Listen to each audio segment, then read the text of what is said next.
Good morning, this is Nicholas from Gandora Gaming. I'd like to bring you guys my Lair of Darkness deck profile for post-Power the Elements.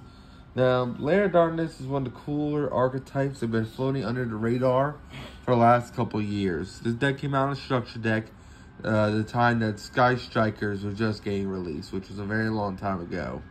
And this deck had a lot of potential. The most meta relevance this deck ever had was in Infernoid builds, Lair Infernoid, which is a really strong deck, but on its own, it never really saw prominence. And over the years, it's been gaining more and more support. The reason why I'm making this deck profile is because we just got a new card from Power the Elements, which is alright, it's a one-of. And we also are getting a whole new Lair, well not Lair, but a new Labyrinth archetype that is really good. And I felt like it would be a disservice to not make this deck profile before that archetype is released. Because once it does come out, this deck and a lot of other trap decks are getting a lot more support, which is really nice. Now, if you don't know about Labyrinth, that comes out in Tactical Masters, which for me gets released this Thursday. So expect a deck profile on that either next week or this week, depending on how quickly I can get those cards. But anyway, let's talk about Lair of Darkness. Lair of Darkness is a tribute-based dark archetype that revolves around fiends, dragons, and this is like a demon-based archetype. The whole point of this deck is that we have a field spell called a Lair of Darkness that allows us to basically tribute monsters your opponent controls during either player's turn once. It also turns all monsters on the field dark. And because of that, all the monsters kind of revolve around a tribute play style in order to tribute your opponent's monsters to get advantage, which is really cool. This deck has a lot of potential. It's just missing a couple more playable cards. I think we need a playable spell card and a couple other things. Now, this deck has had, like I said, Infernoid was one of the picks this deck also had. Another deck this deck had potential in was Ordotic, or the Snake deck. Very level 8 Snake deck that tributes cards as well. That also can play Lair of Darkness. So this deck has had stints of play, but never really in the spotlight of the metagame. This deck has always been rogue, but I think it has potential to be a really strong rogue deck. Let's just get into it. First things first, we play 2 Darkest Diabolos, and this is the boss monster from the structure deck. This guy is amazing. He's a 3,000, 2,000 defense, and basically he has a couple effects. First effect is he can't be tributed by card effects, by your opponent's card effects, which is nice. Meaning they cannot Nibiru him, they can't Kaiju him.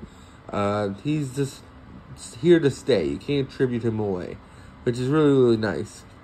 Then he has 2 effects. First effect is when this card is in your hand or in grave, and a monster you control is tributed for card effect, you can special summon him onto the field. You can only use this effect once per turn. His second effect is that you can tribute, I believe, another dark or himself in order to rip a card out of your opponent's hand. You can only do each effect once per turn, which is really cool. He's our boss monster of this archetype, not counting the extra deck. He's a very strong card. He's definitely a 2 of. We don't want to play him at 1. It's easy to get to, as we'll show in the next card. It's just a very strong card. It's a retrain. So Lair of Darkness is a retrain of an older Diabolos card, which is really cool. I think they're all retrains, which is really nice. Next thing is next. We're going to play 3 Arima, the Wicked Warden. Now, this guy is the heart and soul of this deck as well. There's 3 cards that we have to discuss, and this guy is amazing. Arima is kind of like the Hades dog, except he doesn't have the 3 heads. He's not Cerberus. He doesn't have 3 heads, but he's amazing. He has 2 really good effects. First effect, you can discard him, add Lair of Darkness to your deck to your hand, which is already amazing. The fact that he's basically Commandant for Gravekeepers in the form of a Lair of Darkness card is amazing. He also has the other effect where you contribute a monster you control, including himself, when he's on field in order to I believe you draw one. But then if you tribute a dark monster, yeah, you draw one. Or if you tribute a dark monster other than this card, so if you don't tribute him, you add a monster from your deck to your hand with basically Diabolos' stat line, which is really, really cool. So basically, if you tribute not him, but another monster you control, you summon Diabolos. Because Diabolos will then add to hand, and then on the resolution of the tribute, he'll summon himself, which is really, really cool. So it's an easy Diabolos, and not to mention, it is a 1700 beats deck that can search Lair Darkness, which is nice. Now, here's the real star of this deck. The reason why this deck had a possibility of being meta relevant. Lilith, Lady of Lament. Now, this card, out of all the cards in this archetype, has seen the most competitive play. This is the Trap Trick before Trap Trick. And this card is amazing. Basically, what this card does is that you contribute itself or another card you control to then, as a quick effect, set a normal trap card for your deck to onto the field, which is amazing. Before Trap Trick, this card was the king of setting your good traps. And the fact that you have Lair Darkness is just even more impressive. Because of Lair Darkness, you're able to tribute your opponent's monsters in order to set your trap cards during either player's turn, which is really, really cool. It gives the deck the ability to go second just by a little bit. It also helps that Super Poly is a main deck card because Lair Darkness turns all monsters in dark, which is really, really cool. And that is it for our main lineup of the Lair. So this is all the structure deck monsters right now. Every new Lady of Lament is from a set that had released. Now, Lady Lilith is not our only 3 of Lady of Lament. We also play 3 Alice Lady of Lament. Now, Alice is a pretty interesting card, and I'll go into why. She came out in a couple sets ago. I believe, if I read this, BACH, Battles of Chaos. So that got released a little bit this year, early this year. We've been getting more and more Lady of Laments. And basically, she has the effect where it's kind of complicated. Basically, when she's normal summoned, you can target one Lady Lament monster in your grave, special summon it. So she's your back to the front. This deck used to play back to the front in order to get Lady Lament back if she's tributed or destroyed by card effect, and in order to play more Fangs. But now we just play Lady Lament because she's an in-archetype back to the front for any of the Lady Lament cards, which is really, really good. She also has the effect where you banish one trap monster, one trap card from your hand or grave, special summon this card from your hand.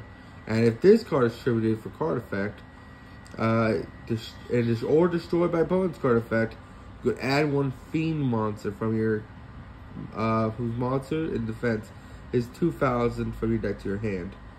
So basically what this card is saying is, hey, you could, when this thing dies by card effect or is tributed by card effect, you could basically get to add a Lady of Lament or any of your Lair cards, which is amazing. That's why she's a 3 of. The next 2 are 1-ofs. Next we have Malice Lady of Lament. I think she was the first retrain after Lilith. She came out in MP21, which I believe was a year ago. I forgot which set that is. Anyone in the comments can tell me, but she's still a pretty cool card. Basically, she has a quick effect to contribute 2 monsters, then target one normal trap in your banish or engrave. Set it. You only use the effect once per turn. Now, the reason why she's a 1-of is the fact that you have to tribute 2, which sucks for this deck. Not too badly, but it sucks enough. So, the reason why that's bad is because, for one, we're a trap deck. So, she's only good on turn 3, which is already okay, because you gotta set a trap in grave. The second issue with this card is that you had to tribute a monster you control. With Lair of Darkness on the field, it only allows you to tribute 1 monster per turn on your opponent's turn. It's kind of like Stormforth in that way. Meaning, because of that, when you use her effect, you have to tribute a card you control, and then tribute a card your opponent controls. Which is nice. It helps pay for the loss, which I guess you can still do it turn 2, because if you flip up a trap on your opponent's turn, then you just have her on field. You can just reset that trap, tribute her or whatever card and tribute a monster they control, which isn't too bad. But it's a little situational, and it definitely sucks going second with this card. So she's definitely just a one-of. Now, the new card that came out in Power of the Elements is Lair's Lady of the Met. Now, she's another one-of we play. Loris, or it might be Lois. I'm not actually sure. There's an R there, so I said Loris. But Lair's Lady of the Met is a new card out of Power of the Elements. So she is definitely a one-of, but her effects are not bad. Basically, you can target 3 to 6 normal trap cards in your banish or grave, shuffle them back, or place them in the bottom of the deck in any order. Then, basically, if you put back 3, you draw 1. Put back 6, you draw 2. Which is really, really cool. So, basically, that means is that with Trap Trick in this deck, and you go through your traps really quickly, you can basically recycle them as a draw 2 engine, which is cool. The only issue with that is it sucks going first with her, because she needs to shuffle up to 3, meaning you're going to have to activate all your traps, then activate Loris, which is okay. So like I said, it's a good one-of. Helps you recycle your traps, which were honestly enough for not playing too much of them, but we're playing enough that she definitely does come up. Next we play as a surprise engine. Now, I'm still working on this deck, so this is, I feel like, set in stone when it comes to the Lair card. Sorry about that, my alarm went off. It kind of cut off the video, but that's what I was saying. So, when it comes to the Lair cards, that is it for this deck profile. We still have another supplementary monster engine we're going to talk about right now, and not just because of Super Poly. It's such a good card. That engine being Predaplant Orpheus Scorpio. Now, when this deck first came out, I've had this engine in here for the longest time. I used to play Lone Fire in this deck. The idea behind that was that Lair Darkness was on field. You could tribute Lone Fire, tribute an opponent's card, and then special summon Orpheus Scorpio. At least that was the original idea. But I had to double check Lone Fire's effect, because I think it requires you to tribute a plant monster. So that might not actually work how I remember. But just in case, I thought you'd in this deck profile, I took Lone Fires out a while ago. Orpheus Scorpio is a really, really good card. When this card is no more special summon, you discard one card, add a spell from your, add a polymerization from your deck to your hand, which is really, really nice. I mistake that words. I'm actually messing up this effect. You special summon another Predaplant onto the field. My apologies. So what he does is that when he's normal special summon, you discard a card, then discard a monster, I believe. Yeah, send one monster from your hand or deck to grave. Special summon one Predaplant monster from your deck. Don't use this effect once a turn. My apologies. I misremembered his effect. And the reason why that's important is because we play one copy of Darling Cobra, which could search Super Poly, which is really, really cool. And we also play 2 Predaplant Kalas Duzba. Now, the reason why we play this one is because we do play Lair, Diabolos per Predaplant Duzban. Makes some really cool fusion monsters. And I just really want to test this out. If you want, you can probably cut these 2 out and play this as your engine, which sounds pretty sweet to me. You don't want too many monsters, but this engine was here before all the new the Lair reprints. So for me, I feel like it's just a cool supplementary engine, so you could search Super Poly with. Not to mention, you could also just hard fusion into things, which is cool. And that's it for the monster lineup. Now it's time for the spells and traps. Alright, time for the spells and traps. First things first, we have Lair of Darkness, a heart and soul of this deck. Now this card is amazing. This card is really important. I think I already told you what its effects are. Basically, during your player's turn, you contribute one monster your opponent controls in order to resolve an effect on the field for your Lair cards, which is really, really cool. Also your trap cards as well. So we do play tribute trap cards. The reason why that's important is because due to the fact that you get to tribute your opponent's cards, helps you not only keep advantage, but it helps you just another destruction on your opponent. The other amazing card about this is that it makes all monsters dark on field, which is amazing. I wish it also made all monsters dark in grave. I don't know if that would come up as much, but I definitely would like it just because of reasons. But I don't know, it's just a really, really strong card. I did forget to mention this part. It also summons tokens on the either player's field during the turns that cards are tributed. So if you tribute on your opponent's turn, they get tokens on their turn. If you tribute on your turn, you get tokens on your turn, which is really, really cool. And also, because of this new age, links are not as prevalent. So it's hard for them to use Lair tokens nowadays than they used to be. So if you tribute a lot during your turn, they'll be stuck with these useless ass tokens, which is really, really cool. If I remember correctly, the tokens are level 3. The level 3, 1,000 attack, 1,000 defense, which is cool. So they won't be getting no spike summons off a token, which is cool. I don't know if Spike can even summon off tokens, but who knows.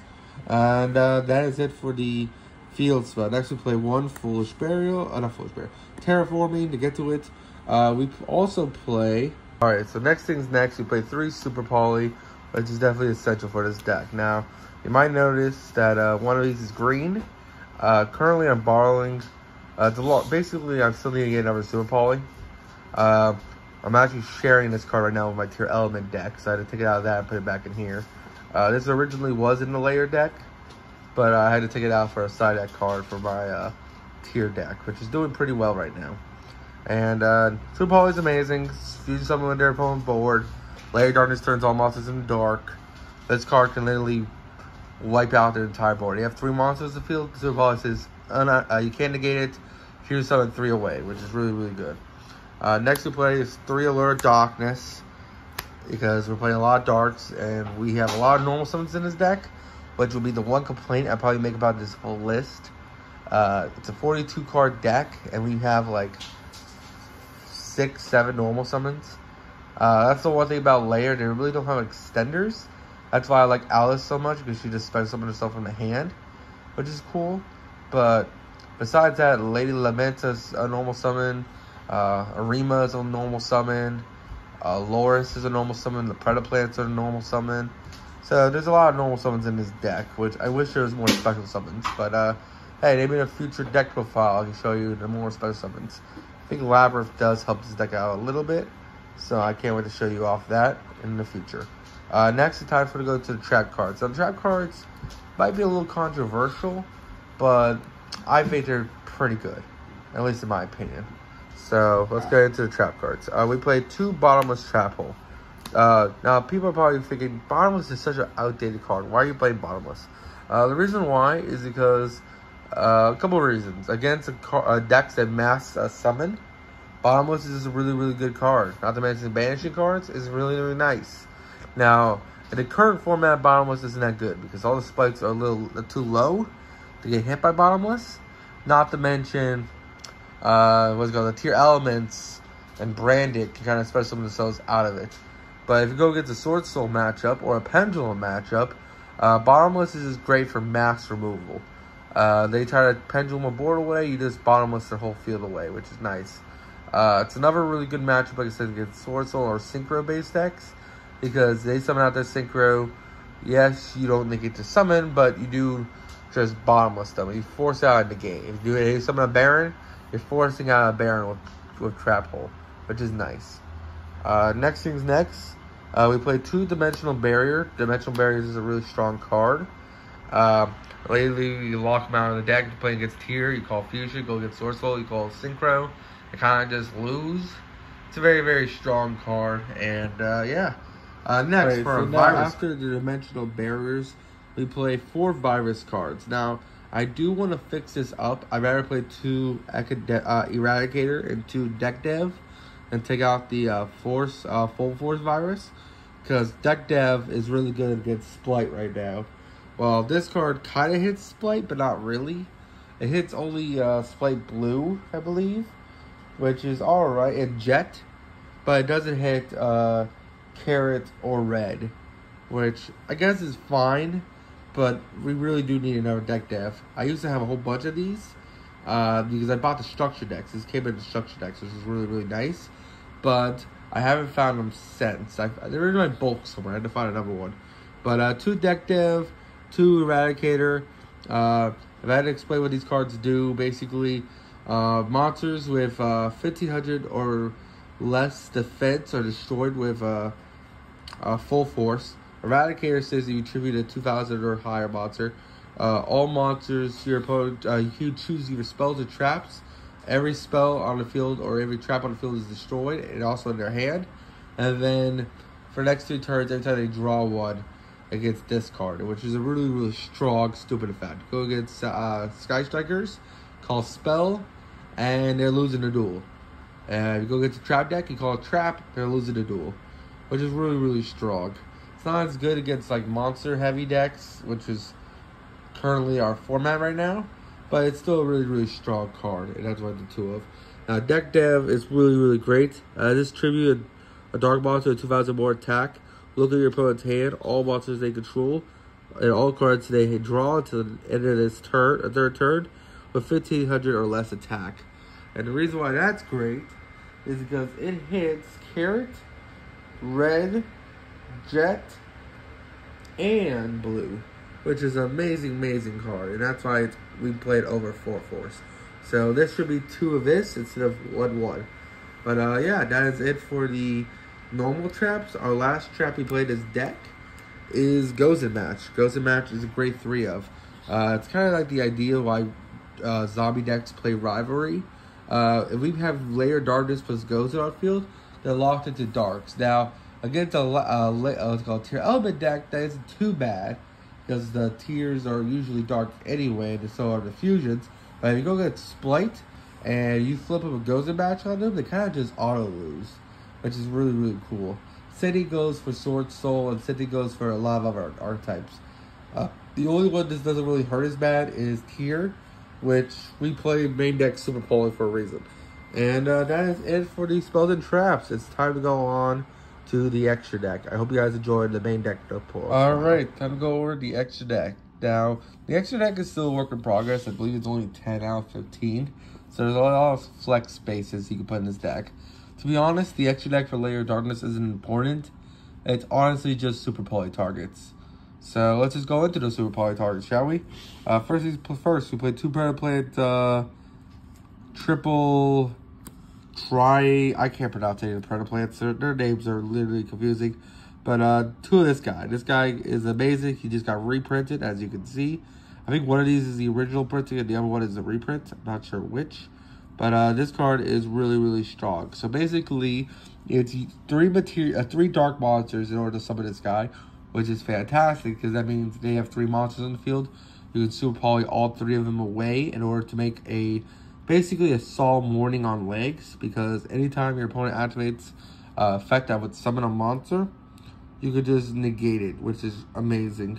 Yeah, so if your opponent was spare summon monsters from your extra deck while you control this fusion monster quick effect, you can negate the activation to destroy it. And if your opponent controls a monster with a Predator Play counter, you can spare summon this card from the graveyard in defense position, which would come up in Predator Plants, but this is just Lair, so that part does not come up. But it's just a really, really good house card. Not only do you break their board with a Super Poly, but basically, you just say, hello, I am I'm using 3 of your monsters and I'm Solemn Warning now, deal with it. Which is really, really great. Next we play 1 Greedy Venom Fusion Dragon. His requirements are a lot harder, that's why he's a 1 of. He's another boss monster we can make. I believe his materials are like another Starving Venom, or no, another Predator Play monster, and a Dark monster with original level is 8 or higher. Which means a Predator Plant plus Lair plus Diabolos equals this guy, which is cool. And basically what he does is that he is a quick effect Omni Negate, I believe. When it comes to monsters, you can target 1 monster before controls, change it to 0, and effects are negated permanently, which is nice. Oh no, until the end of the turn. And then if this card is destroyed, you destroy all cards on your opponent's field. So it's a mix of Predator Plant, Dragostapelia, and Starving Venom combined. So imagine these 2, they fused, makes this guy, which is really, really cool. And that's why we're playing the level 2 Predator Play in our deck, in order to Diabolos plus that equals this guy, who's a really, really good card. I also believe he has a graveyard effect where you can reborn him. And this card shows you can banish to a level 8 or higher dark monster from your graveyard, special summon this onto the field, which is really, really strong. So it has the ability to come back, which is fantastic. A fantastic boss monster. Next, we play 2 Starving Venoms, because Starving Venom is amazing. 2 Darks make him, he copies, he doesn't copy the effect, he just copies its attack, I believe. He might copy its effect, if I remember correctly, but I might be mixing the other Starving Venom. But then when he dies, he destroys all cards on the field, which is cool. Next we play is 2 Predator Plant Dragostapelia, which is everyone's favorite Tier Element card right now because it requires a Dark Monster and a Fusion Monster to make it. And basically it's a quick effect negate, which is really, really cool. And also makes that monster a level 1 and affects and negate it, which is really, really strong. Next we play one Predator Plant, Chimera Phlesia? Chimera Phlesia, yeah, Chimera Phlesia, if I remember correctly. This guy's cool. We never really make him. It requires 2 Predator Plants. And basically he's a quicker, he's a banish effect, which is pretty cool. He never really comes up, but I think his artwork is amazing. That's why we play him. Next we play one, the Lexer Chimera against Cyber's decks. Basically, to control 2 Cyber's monsters, you just summon them away. They try to access code you for game. You can just be like, nah, I'm going to Super Poly you. And that's just the end of the turn. Next, you also play one Garuda Wings, the Resident Life. This is another card for Power the Elements, which is really, really good. And it basically says, hey, we have 2 monsters with the same type and attribute, but different names on the field. I'm going to Super Poly you away. And because we have Lair Darkness, they're going to be the same attribute for sure. And hopefully they will be the same type. And yeah, that's just a really, really strong card. And it's definitely better than Lair because, like I said, we changed their typing. So they wouldn't be the same type. Now they are, which is really, really good. I definitely recommend Mud Dragon into this list. I'm not sure what I did with my Mud Dragon. I think it's in another deck profile. And there's a couple other random fusion cards you could definitely play in order to supplement the Super Poly lineup. But I think this is fine. I think these are all really, really stellar cards. And this is kind of like a baseline for what you can do in the future. Anyway, I hope you guys enjoyed the deck profile. Y'all take care. Don't do anything stupid. Expect a later deck profile tomorrow. Bye-bye.